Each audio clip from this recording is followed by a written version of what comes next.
जय हिंद भाइयों बहनों। मैं भारत हूँ। मुझे वेदों के रचयिता ने जन्मा है और अमृत स्वरूपा गंगा मेरी माँ है। मेरा इतिहास मर्यादा पुरुषोत्तम श्री राम और भगवान श्री कृष्ण के द्वारा प्रदर्शित किए गए सिद्धांतों पर टिका है। मैंने भारत में लड़ी गई अनगिनत लड़ाइयाँ एवं युद्ध देखे हैं। मेरी उन्हीं युद्धों की कही अनकही सुनी अनसुनी कहानियां लेकर हमारा चैनल रणभूमि सामने प्रस्तुत हुआ है। मेरी धरती पर लड़ा गया अब तक का सबसे पहला और पूरी पृथ्वी पर लड़ा गया महायुद्ध महाभारत का युद्ध था। यह युद्ध शुरू हुआ जुए के खेल से, जब हस्तिनापुर की राज्यसभा में एक स्त्री का वस्त्र हरण होने पर उनकी शुरुआत हुई। इस युद्ध में कई वीर योद्धाओं ने भाग लिया, जैसे महामहिम भीष्म, अर्जुन, गुरु द्रोणाचार्य, सात्यकी, भीम, अभिमन्यु और सूर्यपुत्र कर्ण जैसे कई योद्धाओं ने इस युद्ध में शत्रु सेना में हाहाकार मचा दिया। यह युद्ध 18 दिनों तक चला। पहला दिन अधर्म के प्रतीक दुर्योधन ने पूरी कौरव सेना का सबसे पहला सेनापति महामहिम भीष्म को बनाया, परंतु एक शर्त पर। महामहिम भीष्म ने कहा कि इस युद्ध में सिर्फ क्षत्रिय भाग लेंगे, जिस कारण कर्ण युद्ध में नहीं उतरे।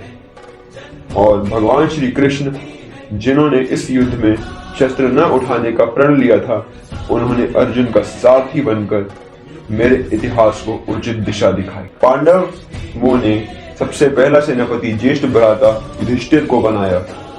रणभूमि में दोनों सेनाएं युद्ध के लिए उतरी। दोनों सेनापतियों ने युद्ध का शंख फूंक दिया। अर्जुन ने श्री कृष्ण को रथ को कुरुक्षेत्र की रणभूमि के मध्य में ले जाने के लिए कहा। श्री कृष्ण जब रथ को रणभूमि के मध्य में लेकर गए, तब अर्जुन को कौरव सेना में अपने परिवारजन दिखे, जिन्हें देखकर वह घबरा गया और उन्हें अपने शस्त्र त्याग दिए। जब उसने अपनी समस्या श्री कृष्ण के समक्ष प्रस्तुत की, तब श्री कृष्ण ने अर्जुन को अपना विराट रूप दिखाया और अर्जुन के साथ साथ मुझे भगवत गीता का जीवन रूपी महाज्ञान देकर मेरे जीवन को धन्य कर दिया। भगवत गीता में श्री कृष्ण ने अर्जुन को उसके कर्तव्य, जीवन एवं मृत्यु का महाज्ञान दिया। श्री कृष्ण ने अर्जुन को उसके कर्तव्य का पालन सफलता और असफलता के भय के बिना करने को कहा। अर्जुन, कर्म करते चलो, फल की इच्छा त्याग दो। कर्मण्येवाधिकारस्ते मा फलेषु कदाचन। अर्थ, कर्म करते रहो, फल ईश्वर पर छोड़ दो। श्री कृष्ण ने अर्जुन का अज्ञान दूर किया और अर्जुन ने पुनः अपना गांडीव धनुष उठाया और युद्ध का शंख फूंक दिया। पहला दिन युद्ध प्रारंभ हुआ। दोनों सेनाएं आपस में टकराईं। चारों ओर तीरों की वर्षा होने लगी। पूरी रणभूमि तलवारों और गदा के स्वर से गूंजने लगी। चारों ओर मृत्यु तांडव करने लगी। महामहिम भीष्म ने पांडव सेना में तबाही मचा दी, जिसका उत्तर अर्जुन ने कौरव सेना का विध्वंस करके दिया। महाराज विराट के दोनों पुत्र श्वेत और उत्तर और 1 लाख सिपाही पहले दिन वीर गति को प्राप्त हुए। इस तरह युद्ध का पहला दिन कौरवों के पक्ष में गया। दूसरा दिन युद्ध के दूसरे दिन महारथी अर्जुन और महामहिम भीष्म आमने सामने आए। भीष्म ने अर्जुन पर अनेक प्रहार किए, लेकिन अर्जुन ने भगवान कृष्ण के प्रेरणादायक शब्दों से निडरता से भीष्म का सामना किया। इस युद्ध में अर्जुन को बहुत घाव मिले, परंतु उसने हार नहीं मानी। भीष्म बहुत शक्तिशाली थे, परंतु दृढ़ निश्चय और कौशल के साथ अर्जुन ने भीष्म को पांडव सेना का और अहित करने से रोका। धृष्टद्युम्न और गुरु द्रोण का युद्ध। गुरु द्रोण अत्यंत बलशाली और कुशल योद्धा थे। उनका सामना द्रौपदी के भाई धृष्टद्युम्न से हुआ, जो पांडवों की ओर से लड़ रहा था। गुरु द्रोण ने अपने प्रबल युद्ध कौशल के साथ धृष्टद्युम्न का सामना किया। अपने सर्वश्रेष्ठ युद्ध कौशल का प्रदर्शन करने के बावजूद गुरु द्रोण के आगे गुरुद्युम्न टिक ना सका। गुरु द्रोण ने धृष्टद्युम्न को कई बार हराया और उसका धनुष तोड़ा। सात्यकी जो पांडवों की ओर से लड़ रहा था, उसने महाभारत के सबसे बलशाली योद्धा महामहिम भीष्म से युद्ध किया और उनके अत्यंत बलशाली होने के बावजूद भी मेरे पुत्र वीर सात्यकी ने भीष्म के सारथी और उनके घोड़ों का वध करने में सफलता प्राप्त की। महायोद्धा सात्यकी ने इस द्वंद्व में विजय प्राप्त की। महाबली भीम ने युद्ध के दूसरे दिन हजारों कौरव सैनिकों का वध किया। उसने अपने संपूर्ण बल से कौरव सेना पर आक्रमण किया। भीम की वीरता ने पांडवों को दूसरे दिन बहुत मदद की, जिसके कारण दूसरा दिन पांडवों के पक्ष में गया। तीसरा दिन, युद्ध के तीसरे दिन कौरव और पांडव सेनाओं ने विशेष सर्चनाएं की। कौरव सेना ने गरुड़ व्यूह की सर्चना की ताकि वह पांडव सेना को संभाल सके। वहीं पांडव सेना ने वर्धमान चांद की सर्चना की। भीम और घटोत्कच। तीसरे दिन भीम और घटोत्कच दोनों अजय ताकतें लग रही थी। भीम अपने ताकतवर प्रहारों से और घटोत्कच अपने कौरव सेना पर हावी पड़ रहे थे।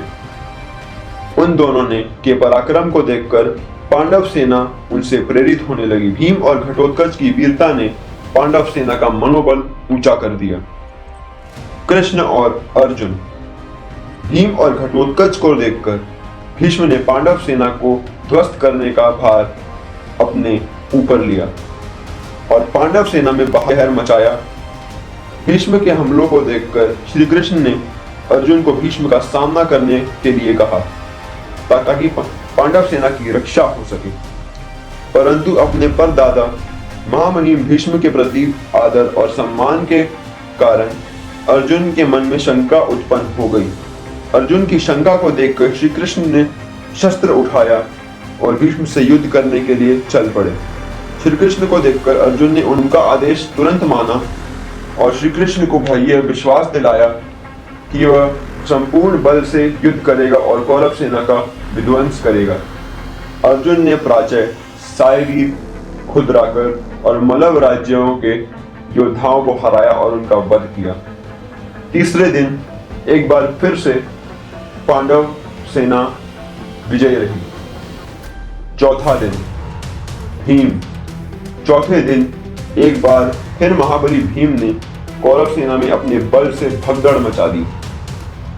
भीम के आक्रमण को देखकर दुष्ट दुर्योधन ने हाथियों की सेना को के साथ अपने पुत्र को भीम पर आक्रमण करने के लिए भेजा। हालांकि भीम ने अपने पुत्र घटोत्कच के साथ हाथियों की सेना को समाप्त कर दिया। भीष्म और अर्जुन।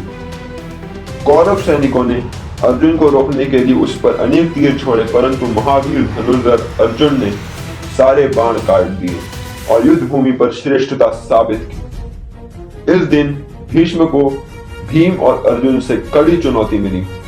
चौथा दिन भी पांडव सेना के पक्ष में गया। पांचवा दिन शुरू होने से पहले दुष्ट दुर्योधन ने लगातार होती अपनी पराजय को देखकर महामहिम भीष्म का अपमान करने लगा और उन्हें हस्तिनापुर के सिंहासन के लिए ली गई उनकी प्रतिज्ञा याद दिलाने लगा। इस अपमान से आहत होकर महामहिम भीष्म ने संपूर्ण पांडव सेना का विनाश करने की प्रतिज्ञा ली। पांचवा दिन।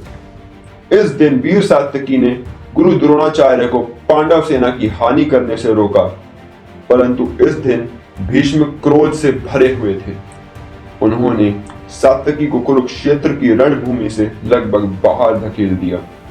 इसी के साथ उन्होंने सात्यकी के 10 पुत्रों का वध कर दिया। इस दिन दोनों सेनाओं को बराबर नुकसान झेलना पड़ा। छठा दिन। कौरवों ने सारस व्यूह की रचना की और पांडव सेना ने मकर व्यूह का इस्तेमाल कुरुक्षेत्र की रणभूमि में किया। इस दिन गुरु द्रोणाचार्य ने अपना सारथी खो दिया और अपनी सेना का विनाश देखते हुए निराश हो गए। भीष्म ने छठे दिन राजा पांचाल जो पांडवों की पत्नी द्रौपदी के पिता थे, भीष्म ने लगभग पांचाल की पूरी सेना का विध्वंस कर दिया, जिससे पांडवों की सेना में बहुत भय व्याप्त हो गया। इस दिन के युद्ध के ने यह बताया कि भीष्म कितने कुशल और कूटनीतिज्ञ योद्धा थे और वह कौरवों के लिए कितने आवश्यक थे। इस दिन दोनों सेनाओं को बराबर नुकसान हुआ। अपना समय इस वीडियो को देने के लिए आप सभी का बहुत बहुत धन्यवाद। इस भाग में इतना ही। अब हम अगले भाग में यह जानेंगे कि महामहिम भीष्म ने युद्ध भूमि में ऐसा क्या किया जिसके कारण श्री कृष्ण को एक बार पुनः अपने शस्त्र न उठाने की प्रतिज्ञा को तोड़ना पड़ा। अगर आपको यह वीडियो पसंद आई हो तो इस वीडियो को लाइक कीजिए, शेयर कीजिए और रणभूमि को सब्सक्राइब कीजिए। जय हिंद।